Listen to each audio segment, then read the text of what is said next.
In depth, close to a majority of academics now believe UFOs warrant scholarly research.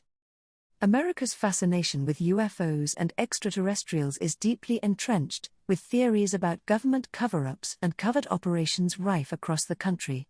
Initially, the claims made by Grusch fed this insatiable need to find out more about these mysterious objects and how much the government knows about them, so much so that the U.S. House of Representatives launched an investigation into his claims. But as time has gone on, cracks have started to emerge and many are starting to wonder how accurate these claims really are. How big is this story? I'm going to have to disappoint you all from the outset. This is not quite the smoking ray gun moment that changes the course of history. At this point, it's just a lot of second and third-hand information, Eghigian says. The whistleblower, David Grusch, has not said that he has seen any physical evidence himself or touched a flying saucer. He simply has said that he has seen some documents. In short, this story does not quite pass the smell test. Grusch's claims have also expanded since the original report in the debrief, adding in subsequent interviews that the US had also found alien pilots and that some of the crafts were the size of an American football field, about 3/4 of a regular football field. Despite adding these details, Grusch has failed to show any evidence nor said he has seen any of these things firsthand. The All-Domain Anomaly Resolution Office, an office within the purview of the Department of Defense set up to investigate UAPs, has denied all of the claims made by Grusch. With all this in mind, Eghigian encourages caution, which is pretty characteristic given his academic background as a historian. He also points out that this pattern, of somebody who previously worked in some kind of federal department, coming forward with bombshell allegations, has been going on since the 1950s. Eghigian is also skeptical about the veracity of these claims because it looks like Grusch followed Pentagon protocol in publishing this information, meaning that the Department of Defense approved the information he would pass on to the press, which is something the department only does if the information is not classified. If Grusch is telling the truth, surely this information would be classified, Eghigian says, and the department would not have allowed him to go on the record. Growing interest in UFOs.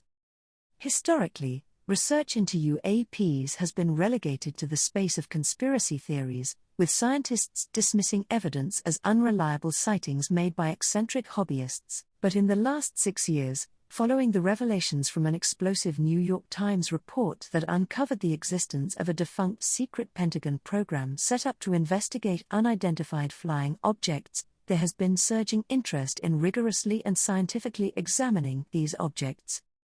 One big change is the involvement of NASA. Last week it set up a public panel alongside a committee and they are setting out a roadmap for looking into UAPs, Eghigian says. That's unprecedented. NASA, historically, wanted nothing to do with UFOs, and the fact that these civilian scientists are asking scientifically informed questions, that's new. This shift has helped legitimate interest in understanding and researching UAPs in universities as well. I've seen in academia there is much more willingness for people to openly talk about investigating and studying this topic. Eghigian has been to major conferences in the past 2 years, where the primary topic of discussion was UAPs. Close to a majority of academics now believe that the study of UFOs warrants scholarly research. That's a sea change. Eghigian attributes this transition in opinion to the fact that the U.S. intelligence and military services have said that some of these UAPs are not optical illusions or computer glitches or result of mass hysteria. In 2021, the Pentagon released a report on UAPs which found more than 140 instances of UAP encounters that could not be explained. Officials at the time did not rule out the possibility that the objects are extraterrestrial. Is it just an American obsession? While it certainly feels like a decidedly American obsession, there are a number of other countries that have spent significant amounts of money, time and expertise on tracking down UAPs. France, for example, has had a state-run department, albeit a small one, dedicated to investigating unidentified objects. The UK and Denmark had one too, but they were shut down due to budget cuts. I think it's fair to say, however, that the United States was always the major hub for the coverage of this phenomenon, Eghigian concludes. What might happen next? The House of Representatives plans to hold a hearing on Grusch's claims in the coming weeks, headed up by Republicans Tim Burchett, who appeared on a podcast with far-right figure Steve Bannon to talk about UAPs, and Anna Paulina Luna, who believes the government has been lying to the public about UAPs for decades. So it seems that Grusch's claims are resonating with a particular faction of Congress that are prone to indulging in conspiracies.